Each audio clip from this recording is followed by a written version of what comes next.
Erik Olin Wright was an American sociologist. Wright was diagnosed with acute myeloid leukemia, and he died on the 23rd of January 2019. Though he made many contributions to both sociology and philosophy throughout his life, his final contribution was the blog that he kept during his battle with cancer. In the blog, Wright talks about a great many things: life and death, family and friends, love and kindness, and how the cancer was spreading throughout his body. But perhaps the most interesting post was made just a few days before his death, in which he talked about what it's like being inside a body that's dying. What I've come to realise is that when you're really sick, when the pain of your illness takes over your life, or even when, as was the case last night, I had uncontrollable and really hurtful coughing that kept me up most of the night, when you're no longer in your body in a comfortable way, that's not just a question of quality of life, that is a question of life. As well as serving as a reflection of his situation at the time, this seems like a rather odd statement to make. What does he mean when he says that he's no longer in his body in a comfortable way? To answer this question, we can turn to the branch of philosophy that's concerned with the nature of human experience, Phenomenology, to really investigate how Wright's comment impacts the nature of human experience, and what it means to have a body in the world. But before we get into some phenomenology, I feel like I should explain what the hell the title of this video means. What is an ontological ambiguity? Well, it means that the human body is really quite weird in how it exists. This is because we can consider bodies as both objects in the world and as subjects of experience. For example, if I took out my brain and placed it on the table in front of you, then I would be, dead for one. But you'd be able to poke and prod around my brain and perhaps cut it open to see what's inside. In other words, you'd be able to investigate my brain as an object. However, what you wouldn't be able to investigate would be my conscious lived experiences. That's something that can only happen when my brain is inside my head, and even then, they're only accessible to me. So this dual nature is what we mean when we call something ontologically ambiguous. But remember that we're talking about the body as ontologically ambiguous, not the brain. So why should we worry about the body in the first place? The brain is where all the information processing and reasoning takes place. Why not focus on that? This is essentially what the brain-bound theory suggests, that the mind is just the brain and all our conscious processes depend on the brain alone. Some philosophers use the brain in a vat thought experiment as evidence of this view.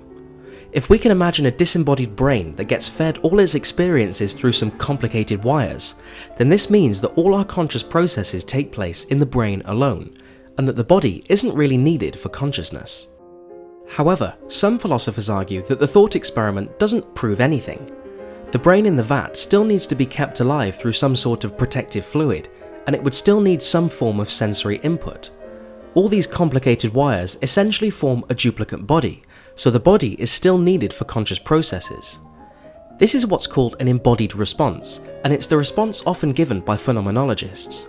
They argue that the body is important because it essentially shapes the way we experience the world, and that a careful observation of our experience shows this to be true. For the phenomenologists, the human mind is embodied throughout our entire organism, and it's embedded in and continually interacting with the world. Okay, all this terminology can get a little complicated, so let's do an experiment. With both your hands, place your fingertips together, like you're some evil Bond villain about to unleash your master plan. When you do this, you'll notice that you can feel your fingertips as objects, but at the same time, you can also feel the sensation of your fingertips pressing against each other. In other words, you can experience yourself as both an object in the world and as a subject of experience, and this is what it means to say that you have an ontological ambiguity. This can seem really weird the more you think about it. Weirder still is that we can integrate external objects into our subjective experience. For example, if you've ever driven a car down an extremely narrow road, then you might know what it feels like to have the limits of your body extend to the outside of the car. You seem to gain a sixth sense that allows you to navigate your car without hitting anything. Similarly, a blind man who uses a cane learns to incorporate the cane into his body, and he receives a subjective understanding of the space around him. It literally feels like he can sense things using the cane. In other words, he subjectively feels like the cane is part of his objective body. This is called proprioception, when you have an inbuilt awareness about the position of your limbs and the movement of your body. You don't need to look at your hands in order to know where your hands are, for instance. However, this isn't the case for everyone, and one famous example is the case of Ian Waterman. When Waterman was 19, he suddenly lost all sense of proprioception from the neck down. He felt as though he was just a disembodied head, with no awareness of the rest of his body. Because of this, he lost the sense of his body as a subject, and was forced to consider himself merely as an object in the world. This had some surprising consequences. In order to walk, for example, Waterman has to look at his arms and legs, otherwise he'll lose his balance. The case of Ian Waterman is interesting for phenomenologists because it demonstrates the transcendental role of the body. Our entire experience of the world, ourselves, and what we're able to think and do is all affected by the body, in ways that most people might find surprising. This brings us back to Erik Olin Wright and the discomfort he felt on his deathbed. It becomes clear after a little phenomenology that Wright felt this discomfort because there was a separation between himself as an object and as a subject. His ontological ambiguity had become even stranger, as his body was actively working against him, and he perceived this as a discomfort.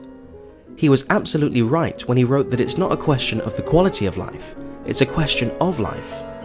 Most people don't tend to think about themselves as embodied minds, and the implication of being an object and a subject. But when there's a separation such as Waterman or Wright experienced, it can affect everything about their entire lives.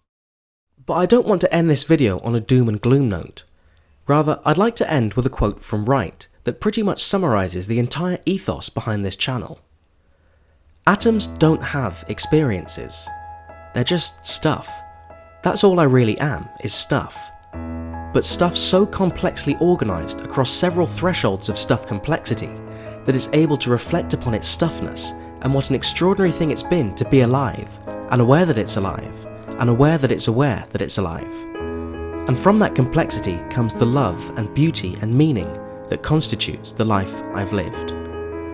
Thank you very much for watching, peace and love, and I'll see you in the next video.